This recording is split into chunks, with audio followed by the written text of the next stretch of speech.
உழைப்பாளர் தினம் என்ற இந்த படத்தினுடைய இசைத்தட்டு வெளியீட்டு விழான்னு சொல்லுகிற போது அந்த ஒரு காரணத்திற்காக இந்த நிகழ்ச்சியில் கலந்து கொள்ள உண்மையில் நான் பெருமைப்படுகிறேன். நான் சம்பந்தப்பட்ட நண்பர்கிட்ட கேட்டேன், உழைப்பாளர் தினம் என்ற இந்த படம் என்பது எப்போ நீங்கள் வெளியிட போகிறீங்க சொல்லும் பொழுது, அநேகமாக மே மாதம் 10ஆம் தேதி முடிவு பண்ணல இல்லையா, அநேகமாக மே மாதத்தில் வெளியிடக்கூடிய வாய்ப்பு இருக்கிறதுன்னு சொல்லி சொன்னார். ஒரு 56 லட்சம் மக்கள் தொகை கொண்ட ஒரு நகரமாக இருக்கக்கூடிய சிங்கப்பூர் அந்த தேசத்தில் அங்கிருந்து வேலை செய்யும் தொழிலாளியினுடைய வாழ்க்கை அவருடைய பற்றிய படம் என்று நண்பர்கள் சொன்னாங்க. குறிப்பாக உழைப்பாளர் தினம்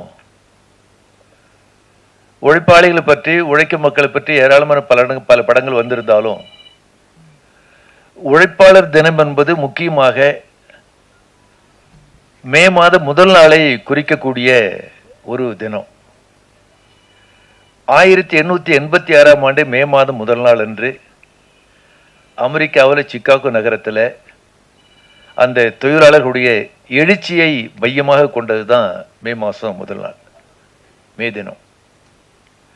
ஆனால் அதற்கு பிறகு உலக பாட்டாளி வர்க்கத்தினுடைய அமைப்பு ஒரு குறிப்பிட்ட ஆண்டில் அந்த மே மாதம் முதல் தேதி உலகம் முழுவதும் ஒரு மே தினமாக உழைப்பாளர் தினமாக கொண்டாட வேண்டும் முடிவெடுத்து இன்றைக்கு உலகத்திலேயே நாடு கடந்து மொழி கடந்து இனம் கடந்து மதம் கடந்து சாதி கடந்து கொண்டாடக்கூடிய ஒரே நாள் என்பது உழைப்பாளர் தினம், மே தினம் மட்டும்தான், வேற எந்த தினமும் அல்ல.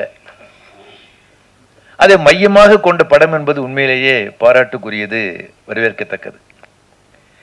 இதில் சில நான் ஏற்கனவே சொன்ன படத்தினுடைய திரைக்கை கரு பற்றி முழுமையாக எனக்கு தெரியாது. இருந்தாலும் இதனுடைய முக்கியமான சில அம்சங்கள், இப்போ உழைப்பாளர் முக்கியமான அம்சங்களை பற்றி 1-2 விஷயங்களை உங்கள் கவனத்துக்கு கொண்டு வரலான்னு நினைக்கிறேன். நிகழ்ச்சி நடக்கக்கூடிய இன்றைய தினம் என்பது இன்னொரு வகையில் ஒரு குறிப்பிடத்தக்க நாள். உழைப்பாளி வர்க்க தொழிலாளர்களை அதிகார வர்க்கமாக ஆளு வர்க்கமாக மாற்றிய உன்னதமான மனிதர் மாமேதி லெனினுடைய பிறந்த நாள் ஏப்ரல் 22. மார்க்சிய தத்துவத்தை மார்க்சும் ஏங்கல்ஸும் இணைந்து உருவாக்கினார்கள். தத்துவமாக சித்தாந்தமாக இருந்ததை நடைமுறைப்படுத்தி முதலாக உலகத்தில் 1917ஆம் ஆண்டு நவம்பர் 7ஆம் தேதி அன்று ஒரு புரட்சி மூலம் அதிகாரத்தை கைப்பற்றக்கூடிய மகத்தான புரட்சி நடத்தி தொழிலாளி வர்க்கத்தை ஒரு ஆளும் வர்க்கமாக அமர்த்தியவர் தான் மாமேதி லெனின் அவர்கள்.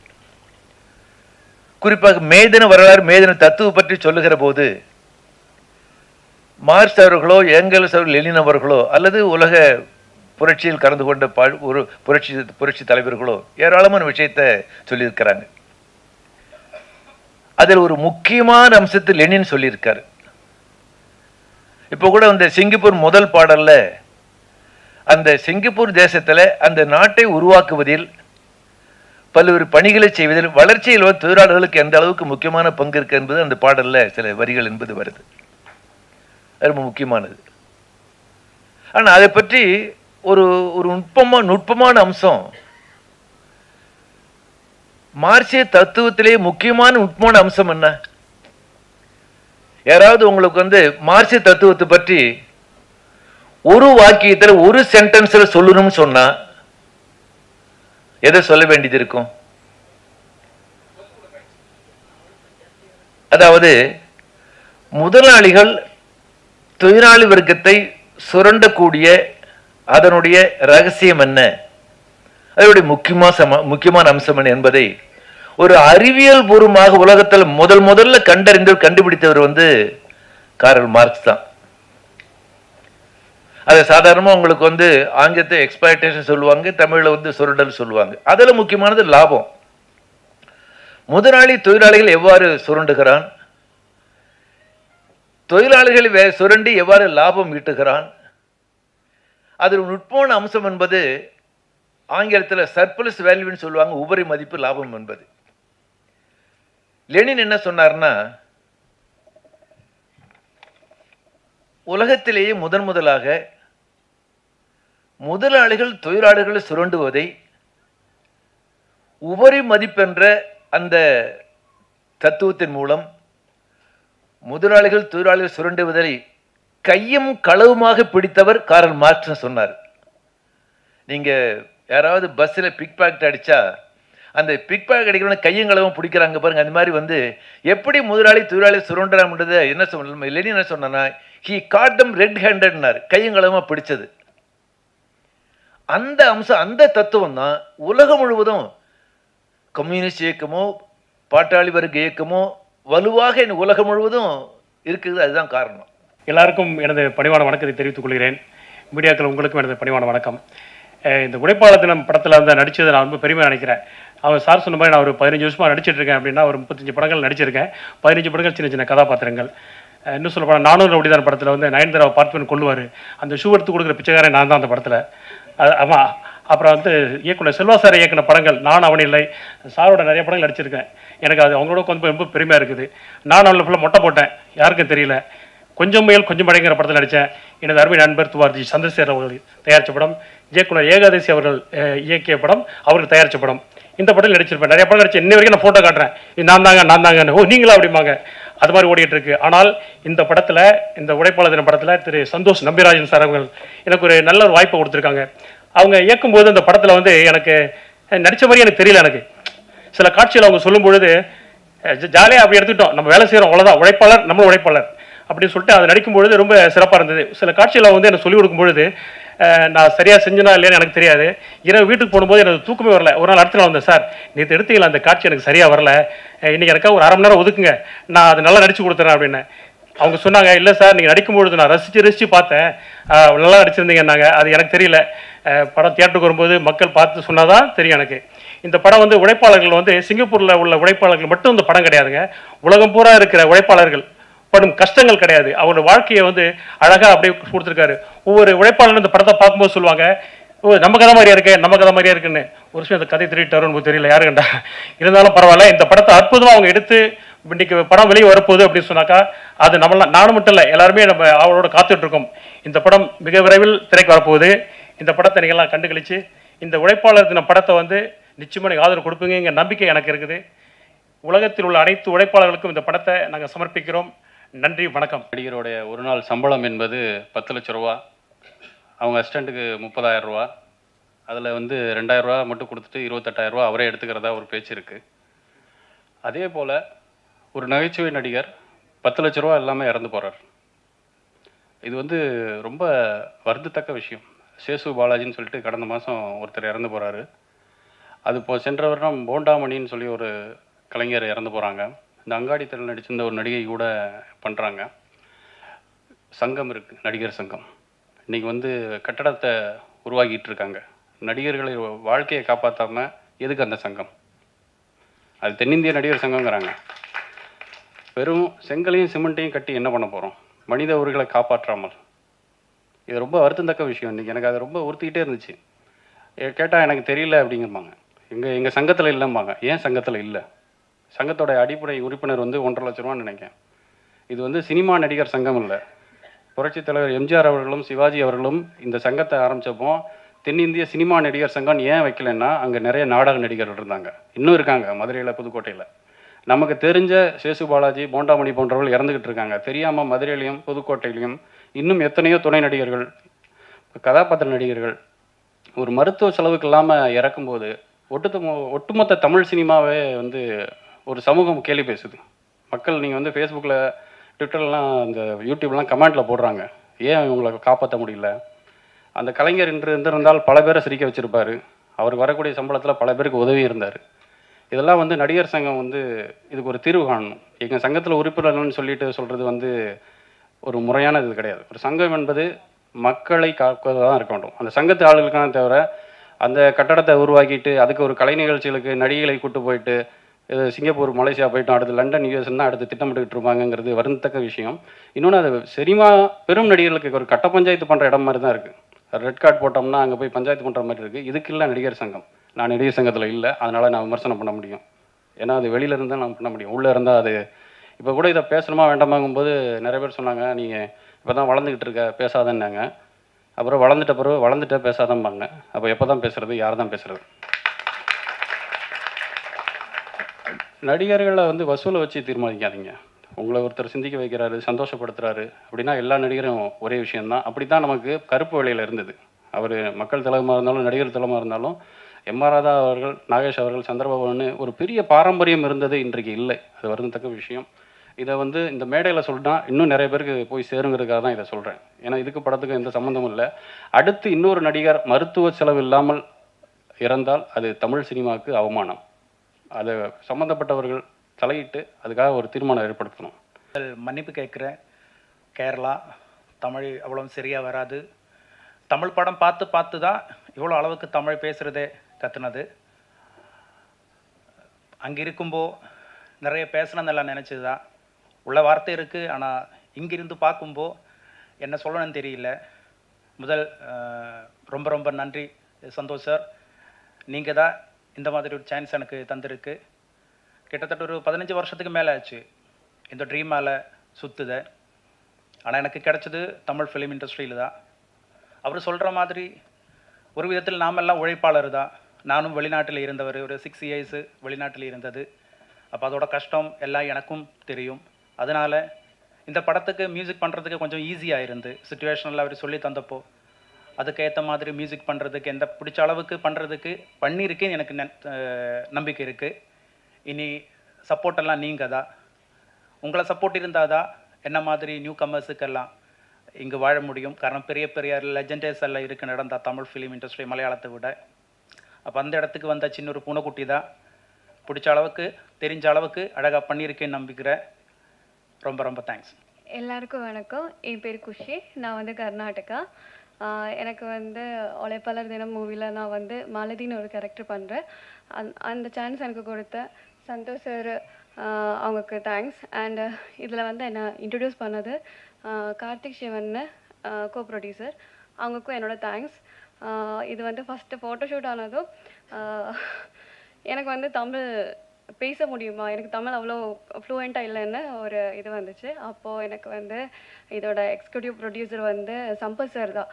அவங்க தான் வந்து என்கிட்ட கேட்டாங்க, என்னம்மா தமிழ் டைலாக் எல்லாம் பேச முடியுமா, இதில் வந்து கொஞ்சம் டைலாக்ஸ் எல்லாம் ஒரு வில்லேஜ் சப்ஜெக்ட் மாதிரி இருக்குது அப்படின்னு என்கிட்ட கேட்டாங்க. ஓகே சார், ட்ரை பண்ணுறேன், பட் என்னால் பண்ண முடியும் என்ன நான் தைரியமாக சொன்னேன். அவங்க எனக்கு நெக்ஸ்ட் டே வந்து படத்தோட மொத்த டைலாகும் எனக்கு சொல்லி கொடுத்தாங்க. அதை வந்து நான் கற்றுக்கிட்டேன். அதுக்கப்புறம் ஷூட்டுக்கு பிஃபோராக 2 days முன்னாடி என்னை வர வச்சாங்க. ஏன்னா அந்த வில்லேஜ் சப்ஜெக்ட் இல்லை. ஸோ எனக்கு வந்து வில்லேஜ் அந்த அளவுக்கு தமிழ்நாட்டில் நான் இது வரைக்கும் போனதில்லைப்பா, அங்கே எப்படி இருக்கும், அதுக்காக என்னை கூப்பிட்டுட்டு பிஃபோராக என்னை வர சொன்னாங்க. நான் போனேன். சாரி, மொத்தமாக சாரி தான் அந்த மூவியில் மொத்தமாக எனக்கு இருந்துச்சு. ஒரு 2-3 சீன் தான் நைட்டியில் இருக்கும். ஸோ அங்கே போனேன். எல்லோரும் கூட பழக சொன்னாங்க. அந்த வில்லேஜில் பழகிட்டேன். அப்போது என்கிட்ட சொன்னாங்க, என்னம்மா டைலாகெல்லாம் கற்றுக்கிட்டியா? ஓகேவா, ஓகே சார், நெக்ஸ்ட்டு நீங்கள் என்ன எடுக்க போகிறீங்க, அது வந்து பிஃபோராக வந்து ட்ரையல் பாருங்கள் சொன்னேன். ஓகே சார் வந்து சம்பத் சார் வந்து டைரக்டர் சார் சந்தோஷ் சார் வந்து பார்த்தாங்க. ஓகே, அவங்க நடித்து காமிச்சது பிடிச்சது. அந்த மாதிரி தான் எனக்கு இது வந்து ப்ராஜெக்ட் போயிடுச்சு. ஸோ எனக்கு இது வந்து மாலதின்னு ஒரு கேரக்டர் ரொம்ப அழகாக இருக்கிற ஒரு கேரக்டர். என்ன தான் எல்லோரும் சொல்கிறாங்க, ஹஸ்பண்ட் வந்து வெளிநாட்டு இருக்கிறவங்கள மட்டும்தான் சொல்கிறாங்க. பட் அவங்களுக்காக ஏங்குற ஒரு ஒய்ஃபு, ஒரு அம்மா, ஒரு தங்கச்சி, அக்கா, அந்த மாதிரி மாலதின்னு ஒரு கேரக்டர் எல்லா ஒரு இதில் மாதிரி தான். எல்லா ஒரு பொண்ணுங்க கிட்ட இருக்கிற ஒரு கேரக்டர் தான். வெளிநாட்டில் இருக்கிறவங்களுக்காக இங்கே ஏங்குற ஒரு மனசு இருக்குது. ஹஸ்பண்ட் கூட வாழணும், இல்லை ஒரு அப்பா கூட இருக்கணும்னு இருக்கிற குழந்தைங்களாகட்டும், வெளிநாட்டில் இருக்கும்போது அவங்க எவ்வளோ மிஸ் பண்ணுவாங்க. ஒரு நல்ல நாள், ஒரு ஃபெஸ்டிவல், ஒரு ஸ்கூல் டே, என்ன தான் இருந்தாலும் குழந்தைகளாகட்டும், ஒய்ஃப் ஆகட்டும், அம்மா ஆகட்டும், அவங்கள மிஸ் பண்ணுவாங்க. ஸோ அதோட ஒரு இது எனக்கு வந்து என்னால் முடிஞ்ச அளவுக்கு பெட்டராக நான் பண்ணியிருக்கேன். தேங்க்யூ. மேடையில் அமர்ந்திருப்பவர்களுக்கும் மீடியா பிரஸ் நண்பர்களுக்கும் மாலை வணக்கம்.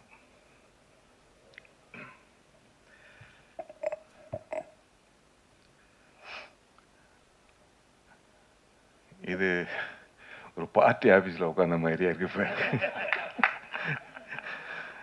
இங்கே உட்கார வச்சு நம்மளே கம்யூனிஸ்ட்காரங்க ஆக்கிடுவாங்க டெஃபரெண்ட்டாக. ரொம்ப சந்தோஷமாக இருக்குது. பொதுவாக இந்த மாதிரி ப்ரெஸ்ஸு ஆடியோ ரிலீஸ்லாம் வந்து சினிமா பிரபலங்களை கூப்பிட்டு பந்தாவாக பயங்கரமாக வந்து சிறப்பாக வந்து பெருசாக பண்ணுவாங்க. ஆனால் இது வந்து ஒரு அதில் மாறுபட்டு உழைப்பாளர்களுக்காகவே உழைக்கின்ற ஒரு இயக்கத்தில் தலைவரை கூப்பிட்டு வந்து இந்த மேடையில் வந்து அலங்காரம் பண்ணி வச்சிருக்கு. ரொம்ப சந்தோஷமாக இருக்குது. அவர் மூலியமாக வந்து இந்த ஆடியோ ஃபங்க்ஷன் ரொம்ப பெருமையாக இருக்குது. இது புதுசாக தான் இருக்குது. அப்புறம் வந்து என்னுடைய நண்பர் இந்த யூனிட்டை பற்றி எனக்கு ஒன்றுமே தெரியாது. திடீர்னு என்னுடைய நண்பர் சிங்கப்பூர் துரைராஜ் வந்து இந்த ஃபங்க்ஷனில் கலந்துக்கிறேன் அப்படின்னு சொன்னார். யாரை பற்றியுமே எனக்கு ஒன்றுமே தெரியாதப்பா அப்படின்னேன். அதுக்கப்புறம் என்ன இது உழைப்பாளர் தினம்னு சொல்லிட்டு பேர் வச்சுருக்கீங்க அப்படின்னு. இப்போ இருக்க சினிமாவில் ஃபுல்லாக கம்ப்ளீட்டாக வந்து காதலுக்குன்னு ஏதோ ஒரு பேர் வைக்கிறான், ஃபைட்டுக்கு ஒரு பேர் வைக்கிறான், அங்கே இல்லைங்கிறா அதுங்கிற ஏதோ ஒன்று பேர் வச்சுட்டு வந்து கதைக்கும் டைட்டுக்கும் சம்மந்தம்லாம் படத்தை எடுத்து ஓட்டிடுவானுங்க. நீ என்ன கட்டுரையில் எழுதுகிற தலைப்பு மாதிரி உழைப்பாளர் தினம்னு சொல்லிட்டு பேர் வச்சுக்கிட்டு படம் பண்ணுறீங்க அப்படின்னு சொல்லி கேட்டேன்.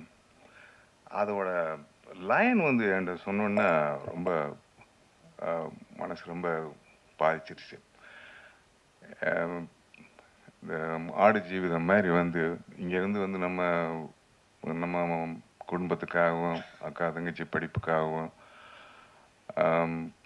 காதல் ஒரு பொண்ணை காதலிச்சு அந்த காதல் வந்து நிறைவேறதுக்காக வந்து கஷ்டப்பட்டு அது பணம் சம்பாரித்து அந்த பிள்ளைய வந்து கைப்பிடிக்கணுங்கிறதுக்காகவும் நமக்காக ஒரு கனவு வீடு கட்டுறதுக்காகவும் அப்படின்னு சொல்லி ஜென்ரலாக நம்ம போகும்போது வந்து இப்போ அரேபியா, சவுதி அரேபியா, பாலைவனம் அது மாதிரி அது நம்மளுக்கு போனோன்னா அங்கே வந்து வேறு வேலைக்கு கூப்பிட்டு போய் அங்கே வந்து ஆடு மேய்க்கவோ ஒட்டகத்தை மேய்க்கவோ இல்லைன்னா கக்கு செலவோ விட்டுருவானுங்க. ஸோ அப்படி அவங்க கஷ்டப்பட்டு வந்து இங்கே வந்து நம்மளுக்கு வந்து அவங்க கஷ்டப்பட்டு இங்கே வந்து நம்மளை சந்தோஷப்படுத்துறதுக்காக இருக்காங்க அப்படின்னு சொல்லிட்டு அந்த ஒரு லைன் வந்து ரொம்ப பிடிச்சது மாதிரி இருந்துச்சு. ஷேரன் ஒரு படம் பண்ணியிருந்தாரு. அது போகாமல் அது வெற்றி பெற்றுச்சு. அது அங்கே போகாமையே வந்து அங்கே வேலை பார்த்த மாதிரி. அதே போல் வந்து ட்ரையாக வந்து நம்ம எது சொன்னாலும் வந்து வெளிநாட்டுக்கு வேலைக்கு போகிறோம்லாம் வந்து பாலைவனத்தை தான் நம்ம வந்து அங்கே தான் சவுதி அரேபியா அதுதான் போகிறோம். ஆனால் கலர்ஃபுல்லாக சிங்கப்பூர், அருமையான சிங்கப்பூரில் போய் கஷ்டப்பட்டு வேலை பார்க்குறாங்க. அப்படிங்கும்போது இப்போ பாதி படம் வந்து சிங்கப்பூர்லேயே எடுத்துருக்காங்க. வந்து அதை பார்க்குறதுக்கே போவாங்க ஜனங்க. சிங்கப்பூர் அவரை அழகாக எடுத்திருக்காங்களாம். ஸோ அந்த வழியை வந்து உழைப்பாளர் தமிழ ஃபேமிலிக்காக வந்து கஷ்டப்பட்டு அவங்க வந்து அவங்க சுமை தாங்கியாக இருந்து வந்து அவங்க வந்து உழைக்கிற உழைப்புக்கு அவங்க சம்பாரித்து கொடுக்குற அந்த வழியை வந்து அவங்க வந்து பிரமாதமாக பண்ணியிருக்காங்க சொன்னாங்க. அதனால் வந்து அந்த டைட்டில் வந்து ரொம்ப பிரமாதமாக இருக்கும் அப்படின்னு சொன்னார். அப்படி அது ரொம்ப சந்தோஷமாக போச்சு. சரி, உழைப்பாளர் தினம் அந்த டைட்டில் வந்து அதுக்கு தகுந்த மாதிரி தான். அதே போல் வந்து ஐயா வந்து அந்த ஃபுல்லாக வந்து அந்த ஓப்பனிங் வந்து எல்லாத்தையும் வந்து பேசிட்டாரு. அது வந்து அந்த உழைப்பாளர் தினத்தை பற்றி மேடையை பற்றி வந்து அவ்வளோ பேசும்போது வந்து நம்மளுக்கே புல்லரிக்குது. அதே போல் டைரக்டர் வந்து ரொம்ப அனுபவித்து ஒவ்வொன்றா வந்து ஒவ்வொருத்தருடைய இன்ட்ரொடக்ஷன் பண்ணும்போது வந்து அவர் வழியை பூராத்தையும் சொல்லிக்கிட்டே இருக்கார். உங்கள் வழி தெரியுது, ஆனால் நம்ம ஊரில் வந்து அது ஒர்க் அவுட் ஆகுது தலைவா. நீ என்ன அதே கற்று அவன் வந்து இப்போ நீ சொல்கிறீங்க மாரி செல்வராஜ் அவங்கெல்லாம் வந்து ஃபஸ்ட்டு படம் வந்து அப்படியே ரொம்ப கஷ்டப்பட்டு எடுத்தாங்கன்னு அடுத்த அடிப்பு என்னன்னா அவனை வளர விடக்கூடாதுன்னு சொல்லிட்டு பெரிய ஹீரோக்கெல்லாம் நினைப்பான். உடனே அவனை கூப்பிடு, அவனுக்கு சம்பளத்தை பெருசாக்கி அவனை வீட்டு வாங்கி வந்து அவனை அனுப்பிடுவாங்க. ஸோ அதுதான் நடக்கும். ஸோ இது வந்து ஃபேக்ட்டு. அவனும் வாழணும்ல, இல்லாட்டினா நம்மளை மாதிரி கம்யூனிஸ்ட் கொடியை தூக்கிட்டு அவனும் சுற்றிக்கிட்டே இருப்பான் கடைசி வரைக்கும். ஸோ கஷ்டங்கிறது வந்து அவன் வந்து வந்துக்கிட்டே இருக்கான். ஆனால் கொள்கையை வந்து எப்பயுமே வந்து பெரிய படமோ சின்ன படமோ கொஞ்சம் கொஞ்சமாக வந்து உள்ள திணிக்கிறதுக்கு தான் முயற்சி பண்ணேன்.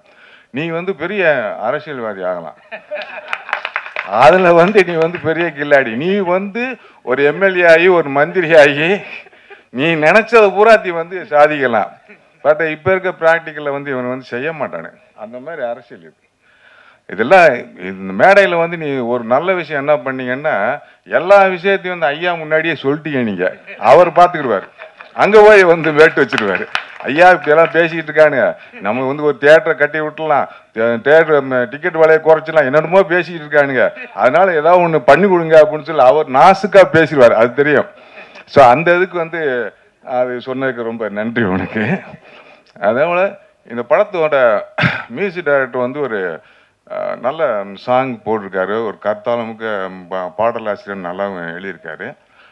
அந்த ஹீரோ ஹீரோயின் வந்து அவங்க வந்து அந்த பாண்டிங் வந்து இந்த லவ் பாண்டிங்கை எப்படி வந்து அழகான ஒரு காதல் காட்சி, அந்த குடும்ப ஃபேமிலி எப்படி வந்து அனுபவிச்சு போனவங்க வந்து கஷ்டப்படுறதுக்காக புருஷன் போகிறான், அதையும் வந்து ரொம்ப தெளிவாக வந்து அங்கேயும் இங்கேயும் காட்டியிருக்க விதங்கள் ரொம்ப பிரமாதமாக இருந்துச்சு. ஸோ இந்த உழைப்பாளர் தினத்தில் வந்து இந்த படத்தில் இந்த யூனிட்டில் உழைச்ச அத்தனை உழைப்பாளர் டெக்னீஷியனுக்கு எல்லாத்துக்கும் வாழ்த்துக்கள் தெரிவிச்சுக்கிறேன். இந்த மேடையில் வந்திருக்கதை ரொம்ப பெருமையாக நினைக்கிறேன். நீங்கள் இந்த மேடைக்கு வருவீங்கன்னு எனக்கு நேற்று தான் தெரியும். அதில் இந்த மேடையில் வர மிக மகிழ்ச்சியாக ஒரு மிக சிறந்த பெரிய தலைவர், ரொம்ப பெருமையாக நான் ஃபீல் பண்ணுறேன். என்னுடைய இயக்குனர் ராஜகோபால் சாருக்கு ரொம்ப நன்றி இந்த மேடைக்கு வந்ததுக்கு. இந்த மேடைக்கு வந்ததுக்கு சிங்கப்பூர் துரைராஜ் ஒரு காரணமாக இருந்தாலும் அதை நான் அவருக்கு ஒரு மிக்க நன்றியை சொல்லிக்கிறேன். இந்த மேடை மிக சிறப்பான ஒரு மேடையாக, ரொம்ப மகிழ்ச்சியான ஒரு மேடையாக, ரொம்ப புத்துணர்ச்சியான மேடையாக, அறிவு சார்ந்த மேடையாக நான் அதை பார்க்குறேன். சந்தோஷ் சார் டைரக்டர் சொன்ன எந்த ஒரு பாயிண்ட்லேயுமே நான் இல்லை, அது நான் முதல் ஃபஸ்ட் சொல்லிக்கிறேன். நான் ஒரு தயாரிப்பாளனாக 5 படம் பண்ணியிருக்கேன், ஒரு எக்ஸிக்யூட்டிவ் ப்ரொடியூசர் கம் தயாரிப்பாளராக ஒரு 5 படம் பண்ணியிருக்கேன். என்னுடைய கடைசி படம் வந்து 96. அதுக்கப்புறம் நாடோடிகள் 2ன்னு ஒரு படத்தை வந்து நான் தமிழ்நாடு ரைட்ஸ் வாங்கி பண்ணேன். அந்த படத்தை மொத்தம் அது கதையை கேட்காம பண்ண படம். அந்த படம் ஓடல. நான் வந்து சென்னைக்கு வந்து ஒரு 20 வயசுலேயே சின்னதாக ரெப்ரஸன்டேட்டிவாக இருந்து, சாதாரணமாக இருந்து, ஒரு சின்ன படங்களை விலைக்கு வாங்கி பார்த்து டிஸ்ட்ரிபியூஷன், இங்கிலீஷ் படங்கள் இப்படி படிப்படியாக வந்து டிஸ்ட்ரிபியூட்டராக இருந்து, சேதுன்னு ஒரு படத்தை நார்த் சவுத் டிஸ்ட்ரிபியூஷன் பண்ணிவிட்டு அப்படியே வளர்ந்து, அப்படியே வந்து ஒரு டிஸ்ட்ரிபியூட்டராக இருக்கும்போதே நம்ம ஒரு படத்தை கணிக்கிறோம், ஒரு தயாரிப்பாளராக வரலாமேன்னு சொல்லி தயாரிப்பாளராக வந்து ஃபஸ்ட்டு படம் கலாப காதலன். அந்த படத்துக்கு நான் எக்ஸிக்யூட்டிவ் ப்ரொடியூசர் தான். ஆனால் அது அந்த தயாரிப்பாளரே கடைசியில் அந்த படத்தை எனக்கு கொடுத்துன்னு எனக்கு ஒரு தயாரிப்பாளராக அங்கீகாரத்தை கொடுத்துட்டாரு. நான் அப்படி நான் இருக்க மாட்டேன்னு சொல்லி அப்புறம் திருப்பி எக்ஸிக்யூட்டிவ் ப்ரொடியூசராக ஒரு 4 படம் பண்ணேன். கடைசி படம் அதில் சில்லுன்னு ஒரு சந்திப்பு. இப்படி கொஞ்சம் கொஞ்சமாக வளர்ந்தேன். அதுக்கப்புறம் ஃபஸ்ட்டு படம் என்னுடைய இண்டிவிஜுவலாக ரொம்ப சினிமா விட்டே போயிடலாம், சில்லுன்னு ஒரு சந்திப்பு, விமல், ஓவியா இவங்கெல்லாம் நடித்து ஒரு படம் பண்ணேன். அந்த படத்தோட என்னோடய டோட்டல் கேரியரும் காலி. அது வந்து ஒரு புதிய இயக்குனர் தான். நான் பண்ண 10 இயக்குனரில் 8 இயக்குனர் புதிய இயக்குனர் தான். அதில் புதிய மியூசிக் டைரக்டர் கிட்டத்தட்ட ஒரு 6 புதிய மியூசிக் டைரக்டர் தான். என்னோடய முதல் வெற்றி படம் ரோமியோ ஜூலியட், அது வந்து ஒரு புதிய டைரக்டர் தான். அதில் வந்து மற்றவங்களாம் ஒரு சிலர்லாம் வந்து புதியவர்கள் தான். என்னுடைய எல்லா படங்களையுமே மேக்ஸிமம் புதியவர்கள் தான். அதுக்கப்புறம் அதுக்கப்புறம் ஒரு நோன் டைரக்டர் சுராஜ் சாரை வச்சு பண்ணேன், கத்தி சண்டைன்னு ஒரு படம். அது வியாபார ரீதியாக பெரிய நஷ்டத்தை ஏற்படுத்திச்சு. அதுக்கப்புறம் வந்து தெரிஞ்ச ஒரு படம் பண்ண டைரக்டரை வச்சு படம் பண்ணேன், அதுவும் எனக்கு வியாபாரத்தில் ஆசாச்சு. அதுக்கப்புறம் ஒரு புதிய இயக்குனர் வச்சு தான் பண்ணேன் 96. இன்றைக்கி இந்த மேடையில் நான் வந்து உட்காந்து பேசுகிறதுக்கு என்னுடைய புதிய இயக்குனர் வச்சு 96ன்னு ஒரு படம் பண்ணதான். ஸோ இப்படி நான் புதிய இயக்குனர்களை வச்சு ஏன் பண்ணேன் அப்படின்னு கேட்டால், எனக்கு வந்து நான் வந்து ஆரம்பத்தில் சினிமாவில் வந்து பல கம்பெனியில் பல மணி நேரம் காத்திருந்து ஒவ்வொரு பிஸ்னஸும் ஒவ்வொரு இதெல்லாம் பண்ணி நான் கொஞ்சம் அட்வர்டைஸிங்லாம் இருந்தேன். அதெல்லாம் பண்ணும்போது அதை பார்க்கும்போது நம்ம ஆஃபீஸில் யாரும் வந்து உட்காரக்கூடாது, நம்ம வந்து ஒரு புதிய இயக்குனரில் உருவாக்கணும், புதிய டெக்னீஷியனை உருவாக்கணுன்ட்டு நிறைய பேர்த்த உருவாக்கியிருக்கேன். ஒரு சிலர் மிக சிறந்த இடத்துல இருக்காங்க, ஒரு சிலர் மிக சிறந்த இடத்துக்கு வரல. இங்கே வந்து இதெல்லாம் எதுக்கு சொல்லிட்டு இருக்குன்னா, இந்த ஃபங்க்ஷனுக்கு நான் இதெல்லாம் அப்படி என்னோடய லைஃப் முடிஞ்சிடுச்சு. இந்த ஃபங்க்ஷனில் நான் வந்து நிறைய விஷயங்கள் வந்து ப்ராக்டிக்கலாக பார்க்குறேன். இந்த ஃபங்க்ஷனுக்கு நான் வர்றதுக்கு காரணம் வந்து உழைப்பாளர் தினம் அப்படின்னு ஒரு மிகச்சிறந்த ஒரு ராஜ்கோபால் சொன்ன மாதிரி மிகச்சிறந்த டைட்டில் கிடையாது. இது ஒரு வியாபாரம். இது இங்கே இருக்கிறதுக்கு வந்து இப்படி ஒவ்வொன்றையும் நம்ம கற்றுக்கிட்டு இந்த சில தவறுலாம் இருக்கும். நான் பேசும்போது தப்பாக நினச்சிக்காதீங்க. ஏன்னா அவ்வளோ கண்டினியூவாக அவ்வளோ கிளாரிட்டியெல்லாம் பேச தெரியாது. நான் இருக்கிற உணர்வை சொல்லிடுறேன். இங்கே வந்து நம்ம வந்து உணர்வுகளையும் உண்மையான உணர்ச்சிகளையும் அப்படிலாம் அடக்கி வச்சுக்கிட்டு இங்கே வெற்றி பெறுவது மட்டும்தான் இலக்கு. சந்தோஷ் நிறைய விஷயங்கள், ரொம்ப ப்ராக்டிக்கலான விஷயங்கள் இந்த நந்தகோபாலுக்கும் நிறையா இருக்குது. பட் அதெல்லாம் வந்து ராஜ்குமார் சார் சொன்ன மாதிரி மிகச்சிறந்த தலைவர் உதாரணம் உட்காந்துருக்கார். அவர் நம்மளை அவர் மிகப்பெரிய மேடையில் ஏற்றி நம்ம ரசித்தோமா? தப்பாக நினச்சக்கூடாது. ரசித்தோமா? நம்ம மக்கள் அப்படி நம்ம மக்களை அப்படி கட்டுப்படுத்தி அப்படி வந்து ஒரு விஷயத்தை இங்கே அரசியல் அடிமைகளாக்கி வச்சிருக்கு அப்படி தான் சொல்லணும். அதெல்லாம் பேசினா நிறைய உணர்வுகள் இருக்குது. அதெல்லாம் ரொம்ப அப்புறம் வந்து நாளைக்கு பத்திரிக்கை வரும் அப்படி ஒரு செய்தியாக வரும். ஆனால் அதெல்லாம் நாங்கள் பேச வரல. சந்தோஷ், ஒரு படம் நல்ல கதை, நல்ல ஸ்க்ரீன் பிளே, இது மட்டும் ஒரு படத்தை நல்ல படமாக ஆக்காது. அதுக்கு நிறைய விஷயங்கள் இருக்குது. அப்படின்னா 1 மணி நேரத்தில் 1 நிமிஷத்துலையும் இதை சொல்லிட முடியாது. காட்சி அமைப்பு இருக்குது. காட்சி அமைப்பு நம்ம மக்களுக்கு அந்த காட்சி அமைப்பை எந்த அளவுக்கு நம்ம எமோஷனலாக சொல்கிறோம், அந்த காட்சி அமைப்புக்குள்ளே இத்தனை பேர் உட்காந்துருக்காங்க. இந்த ஸ்க்ரீன் வந்து அவங்கள வந்து அதை வந்து என்ன பண்ணணும், கனெக்ட் பண்ணணும். ஸோ இந்த கனெக்ட் பண்ணுறதுக்கு என்ன இருக்குது, அந்த இயக்குனருக்குள்ளே உள்ளுக்குள்ளே இருக்கிற உணர்வு. ஸோ இங்கே அதை தான் நம்ம பார்த்து, நீங்கள் டூ லேட்னு ஒரு படம் பண்ணியிருக்கீங்கன்னு நினைக்கிறேன். நீங்கள் சிறந்த படமும் பண்ண முடியும், டெஃபினட்டாக பண்ண முடியும். ஏன்னா ஏன்னு கேட்டிங்கன்னா, உணர்வு ரீதியான ஒரு மனுஷனுக்கு அந்த உணர்வை வந்து வெளிப்படுத்துகிற காட்சி அமைப்பு நம்ம வெறுமனே அது ஓப்பனாக ஒரு விஷயத்த ஆடியன்ஸுக்கு சொல்ல சொல்ல அது இங்கே திகட்டிடும். அது வந்து ரொம்ப சுவாரஸ்யமாக இனிமையாக சொல்லணும். கண்டிப்பாக அந்த மாதிரி சொல்லுங்கள். சொல்லிட்டு வெற்றி பெறுங்க. ஃபஸ்ட்டு வெற்றி பெற்றுங்க. சந்தோஷனா இங்கே சினிமா பத்திரிக்கையாளருக்கு எல்லாத்துக்கும் தெரியணும், இந்த மேடையில் இருக்கணும் எல்லாத்துக்கும் தெரியும் போது ஒரு விஷயத்தை நீங்கள் சொல்லுங்கள். ரொம்ப வேகமாக போய் சேரும். வேகமாக போய் சேரும்போது என்ன ஆகிடுங்க கேட்டிங்கன்னா, நீங்கள் சொல்ல வேண்டிய விஷயம் எல்லாம் பக்காவாக தெரிஞ்சிட்டிங்க, வெற்றி அடைஞ்சிட்டிங்க, எல்லாம் தெரிஞ்சிட்டிங்கல்ல, அதுக்கப்புறம் என்ன ஆகுன்னு தோணிங்கன்னா, உங்களுக்கு ஒரு மேடை தேவைப்படும். அங்கே நீங்கள் வேறு ஒரு ரூட் ஆகிடுவீங்க. அந்த மாதிரி மக்கள் தான் இங்கே மாறிடுறாங்க. இங்கே ஒரு நல்ல ஸ்டேஜ் கிடச்சும் போது, ஒரு ஷீட்டு கிடச்ச பிறகு, ஒரு இடம் கிடச்ச பிறகு அவங்க வேறு மாதிரி ஆகிடுறாங்க. ஸோ அதனால தான் வந்து அந்த வந்த இடத்த மறந்துட்டு ஒரு இடம் கிடச்சதுக்கப்புறம் அவங்க போய் ஒரு சொல்கிறது ரொம்ப ஒரு குஷனாக வந்துடுது. அப்புறம் விட்டுறாங்க. நீங்கள் சொன்ன டைரக்டர் லிஸ்ட்லாம் அந்த மாதிரி தான். அப்புறம் பத்திரிகை நண்பர்களுக்கு ரொம்ப வேண்டிக் கொள்கிறேன். இங்கே நிறைய செய்தி சொல்லியிருக்காங்க. இந்த உழைப்பாளர் தினர் வந்து நீங்கள் எனக்கு என்ன பண்ணுவீங்க, கண்டிப்பாக பத்திரிகை நண்பர்கள் நாளைக்கு ஒரு செய்தி போடுவீங்க, அவ்வளோதான். தயவுசெய்து என்னென்னா, இங்கே ரொம்ப கம்மியாக தான் வந்திருக்காங்க. ஒரு 30-40 பேர் தான் வந்திருக்காங்க. கிட்டத்தட்ட 350 பேர் இருக்காங்க. இந்த செய்தியை ஒரு 2 நாளைக்கு ஒரு தாட்டி உழைப்பாளர் தினத்தை பற்றி போட்டிங்கன்னா ஆனால் அது உங்களுக்கு வந்து உங்களோட கமர்ஷியல் எலிமெண்ட்டுக்காக அது இருக்காது. நீங்கள் தான் அதை உருவாக்கிக்கணும். நீங்கள் தான் அதுக்கு வந்து ஒரு கோர்வுப்படுத்தி இந்த படத்தை வந்து செய்தியை வந்து ஒரு 4-5 தாட்டி 6-7 தாட்டி போடுங்க. இந்த படம் வெற்றி பெறதுக்கு அது மிக என்ன சொல்கிறது, உறுதுணையாக இருக்கும். ரொம்ப நன்றி, மகிழ்ச்சி. ஆனால் தயாரிப்பாளர்களுக்கும் இங்கே நடிச்சிருக்கும் நடிகர்களுக்கும் மியூசிக் டைரக்டரு இந்த சிங்கப்பூர் லிரிக்ஸ் ரைட்டர்லாம் ரொம்ப பிரமாதமாக பேசினார். ரொம்ப மகிழ்ச்சி. இந்த மேடைக்கு என்னை அழைத்ததுக்கு வந்ததுக்கு நான் மிக்க நன்றி. ரொம்ப மகிழ்ச்சி. நானும் இங்கே வந்து சில விஷயங்களை கற்றுக்கிட்டேன்னு சந்தோஷம் அடைகிறேன். வணக்கம்.